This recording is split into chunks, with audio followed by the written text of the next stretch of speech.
ನಮಸ್ಕಾರಗಳು. ನಾನು ಜ್ಯೋತಿ Bhat kitchen and ವ್ಲಾಗಿಗೆ ಸ್ವಾಗತ. ಇದು ಹುರುಳಿಕಾಳು ಚಟ್ನಿ.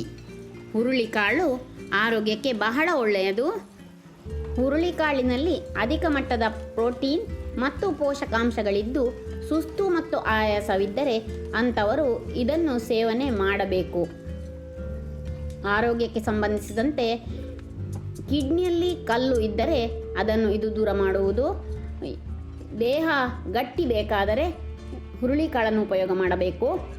ಹುರುಳಿಯಿಂದ ಸಾರು ಕೂಡ ಮಾಡಬಹುದು. ಮುಖ್ಯವಾಗಿ ಮೂಳೆಗಳ ಗಂಟು ನೋವಿದ್ದರೆ ಹುರುಳಿಕಾಳನ್ನು ನಿಮ್ಮ ಆಹಾರದಲ್ಲಿ ಆಗಾಗ ಸೇರಿಸಿಕೊಳ್ಳಿ. ಇದರ ಚಟ್ನಿ ಮಾಡುವುದನ್ನು ನೋಡಿಕೊಳ್ಳೋಣ.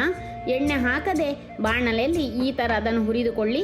ಅದಲ್ಲಿ ಚಟಪಟ ಸದ್ದು ಬರುತ್ತದೆ, ಪರಿಮಳ ಬರುತ್ತದೆ. ಆಗ ಅದನ್ನು ನಿಲ್ಲಿಸಿ ಇನ್ನೊಂದು ಪಾತ್ರೆಗೆ ಹಾಕಿ ಇಡಿ. ನಂತರ ಇನ್ನೊಂದು ಬಾಣಲೆಯಲ್ಲಿ 4-5 ಎಸಳು ಬೆಳ್ಳುಳ್ಳಿ, ಒಂದು ಚೂರು ಎಣ್ಣೆ, ಹಾಗೆಯೇ 4-5 ಅವರವರ ಖಾರಕ್ಕೆ ತಕ್ಕಂತೆ ಬ್ಯಾಡಗಿ ಮೆಣಸು. ನಾನಿಲ್ಲಿ ಬ್ಯಾಡಗಿ ಮೆಣಸು ಉಪಯೋಗ ಮಾಡಿದ್ದೇನೆ. ಖಾರ ಬೇಕಿದ್ದಲ್ಲಿ ಗುಂಟೂರು ಮೆಣಸು ಹಾಕಿಕೊಳ್ಳಬಹುದು. ಅದನ್ನು ಹಾಕಿ ಸ್ವಲ್ಪ ಚೆನ್ನಾಗಿ ಹುರಿದುಕೊಳ್ಳಿ. ಹುರಿಯುವಾಗ ಸಣ್ಣ ನೆಲ್ಲಿಕಾಯಿ ಗಾತ್ರದ ಹುಣಸೆ ಹುಳಿಯನ್ನು ಹಾಕಿ ಅದು ಬೆಚ್ಚಗಾದರೆ ಸಾಕು. ನಂತರ ಇದನ್ನು ಒಂದು ತಟ್ಟೆಯಲ್ಲಿ ತೆಗೆದಿಟ್ಟುಕೊಳ್ಳಿ.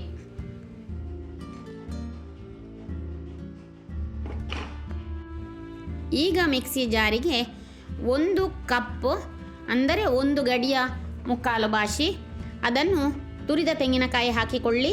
ಹುರಿದ ಮಸಾಲೆಯನ್ನು ಹಾಕಿಕೊಳ್ಳಿ. ನಂತರ ಎಷ್ಟು ಬೇಕೋ ಅಷ್ಟು ಉಪ್ಪು ಹಾಕಿಕೊಳ್ಳಿ. ಸ್ವಲ್ಪ ನೀರು ಹಾಕಿಕೊಳ್ಳಿ. ಚಿಮುಕಿಸಿಕೊಂಡು ಗಟ್ಟಿಯಾಗಿ ರುಬ್ಬಬೇಕು. 1 ಸಣ್ಣ ಚಮಚ ಬೆಲ್ಲದ ಪುಡಿ ಹಾಕಿಕೊಳ್ಳಿ. ನಂತರ ಮಿಕ್ಸಿಯಲ್ಲಿ ಸ್ವಲ್ಪವೇ ಸ್ಪೂನಿನಲ್ಲಿ ಮಿಕ್ಸ್ ಮಾಡಿಕೊಂಡು ಆದಷ್ಟು ಗಟ್ಟಿಯಾಗಿ ರುಬ್ಬಿಕೊಳ್ಳಿ.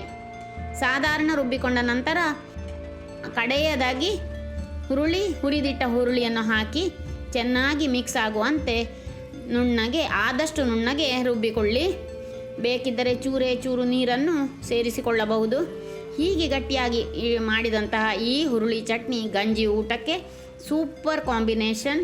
ಹಾಗೆಯೇ ನಾನು ಇವತ್ತು ರಾಗಿ ದೋಸೆ ಮಾಡಿದ್ದೆ. ಅದಕ್ಕೆ ಸೇರಿಸಿಕೊಳ್ಳೋಣವೆಂದು ನಾನು ಚಟ್ನಿ ಮಾಡಿದ್ದು. ಇದಕ್ಕೆ 1 ಚೂರು ಒಗ್ಗರಣೆ ಹಾಕಿಕೊಳ್ಳಿ. ಸಾಸಿವೆ, ಮೆಣಸು, ಕರಿಬೇವಿನ ಸೊಪ್ಪು.